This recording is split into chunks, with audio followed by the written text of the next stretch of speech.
Welcome back to your Cali Bro J. Before I go any further, guys, please do me a huge favor, hit the like, share, subscribe, and even the hype button. So it's 6:45 in the morning, and I'm out here hand pollinating one of the dragon fruit flowers that opened up last night.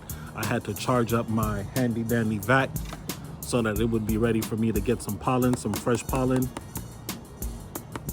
So the plants that I have for cross pollination, they're not flowering yet, so I had to use some of the old pollen, and now I have a little bit of the new pollen, but it doesn't look like any flowers are going to open up tonight.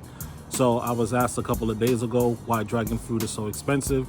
This is one of the reasons why it's so expensive, because someone has to come out here and hand pollinate these fruits.